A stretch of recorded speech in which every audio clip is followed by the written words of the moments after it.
Eh bien bonjour les amis, bienvenue aux auditeurs et auditrices de cette nouvelle chaîne des Chroniques du Sherpa. Comme vous allez le comprendre ici, nous allons faire non pas un retour vers le futur, mais bien un retour vers le passé, telle la machine du projet Looking Glass, afin de reprendre les événements en 2020 pour remonter l'actualité vers 2025.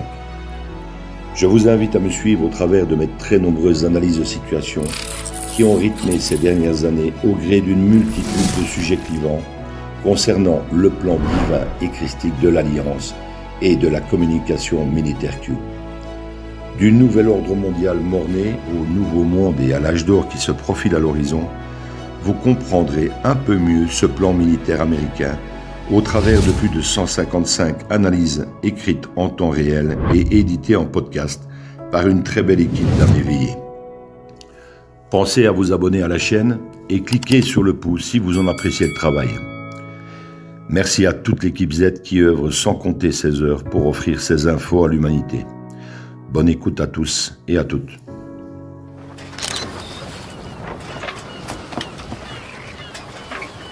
Where we go one, we go all.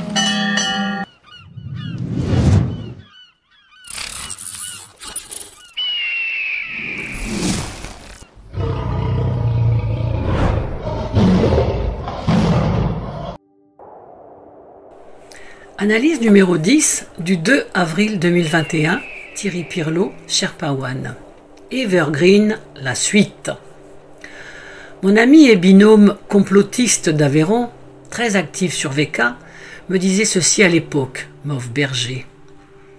Tu dis que le blocage du canal de Suez par Evergreen a possiblement été filmé il y a plusieurs mois. Cette info de blocage est quand même bien parvenue au bateau prétendument en attente. Et aucune fuite pour dire aucun blocage pour le moment, contrairement à ce qui est annoncé. Tous les équipages de tous ces bateaux seraient-ils contrôlés par l'Alliance pour la fermer et pour protéger l'info? Et pourquoi passer des images truquées d'un navire Evergreen s'il n'a jamais été ensablé? Ma réponse n'est bien sûr que supposition et conjecture, mais dans ce grand film, quoi de plus marrant que d'en imaginer la trame? D'autre part, ma vision de cette opération a évolué depuis ma première analyse du 30 mars. Alors oui, si c'est un film, pourquoi pas un différé servi à la planète entière? Plus c'est gros en fait, et plus ça passe. Ma réponse. Qui te dit qu'il y a vraiment eu blocage et que des bateaux ont dû patienter? Ou qui te dit, à part les merdias, que ce blocage est dû à un navire Evergreen? Tout n'est que mensonge depuis plus d'un an. Les médias manipulent tout. Cela reste une hypothèse, bien sûr, mais peut-être que l'Alliance a réellement bloqué avec autre chose que le Ever Given. En effet, le porte-avions Nimitz, stationné en Méditerranée, était possiblement à l'embouchure nord, et ce, durant une semaine, pour des raisons stratégiques, ou alors il s'agit bien de l'Evergreen, mais j'ai des doutes. L'Alliance militaire aurait stoppé ce navire par le passé et aurait alors filmé le bateau échoué plus tôt, plusieurs mois ou plusieurs années, pour servir les images aux médias mainstream et faire croire à cet échouage à la planète et à ce moment précis du narratif. L'Alliance a peut-être bloqué le canal, non pas en plantant l'Evergiven, mais par un blocus maritime militaire. En parler aux infos serait reconnaître des opérations militaires US de l'Alliance en cours des deux côtés du détroit. Evergreen est peut-être du cinoche pour attirer notre attention sur ce qu'est vraiment Evergreen et rien de plus. Les équipages de bateaux diront qu'ils ont entendu à la radio qu'un bateau était coincé à Suez.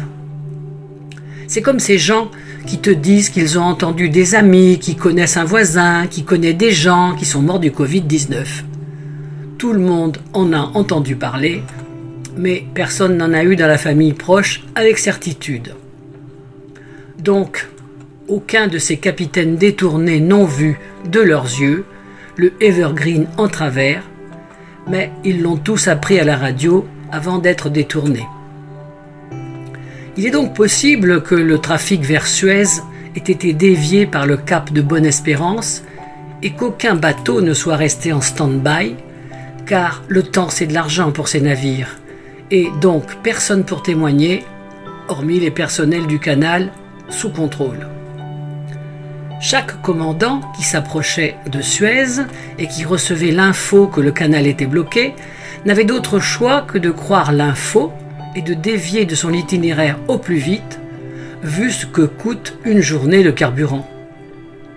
L'info est confirmée par la maison mère de la société, ordre de dévier est donné et l'affaire est jouée.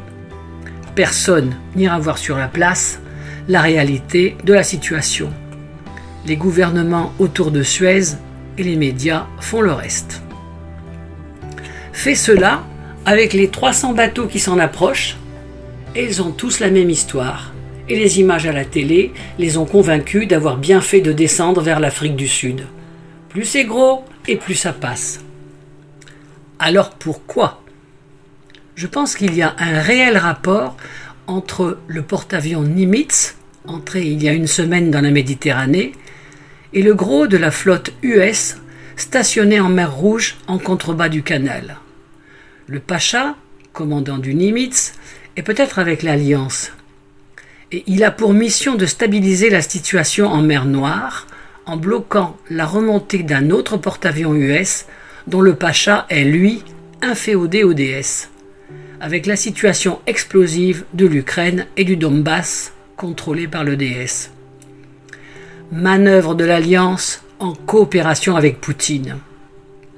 Les forces américaines au sud du canal sont probablement du côté du DS. La Turquie d'Erdogan est aussi dans le game, mais il est difficile de connaître son rôle exact. En fait, je pense qu'Erdogan n'est pas du côté du DS, mais c'est plutôt un opportuniste et un électron libre qui garde cependant toujours allégeance envers la Russie. Il est pro-US et OTAN, mais anti-européen. Il est aussi pro-russe et donc pro-Poutine et donc pro-alliance. Mais il a l'ambition de recréer l'Empire ottoman, quoi qu'il en coûte. Aussi a-t-il besoin de rester un pied dans chaque botte.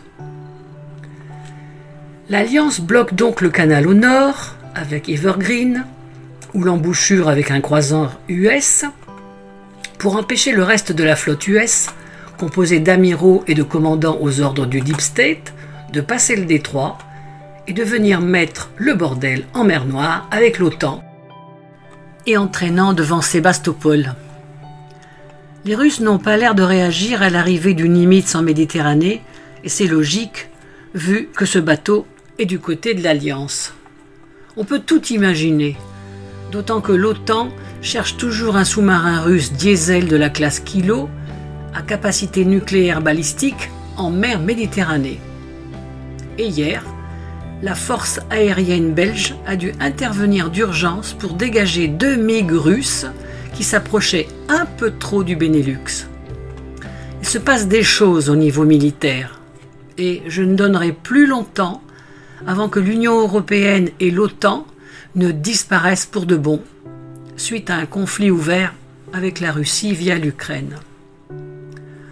Concernant la réalité ou non de la cargaison de l'Evergreen, composée de milliers de gosses en containers de survie, d'armes climatiques, d'explosifs et d'armes technologiques, il est bien sûr toujours possible que les chapeaux blancs aient réellement bloqué un porte-container Evergreen, plein comme un œuf.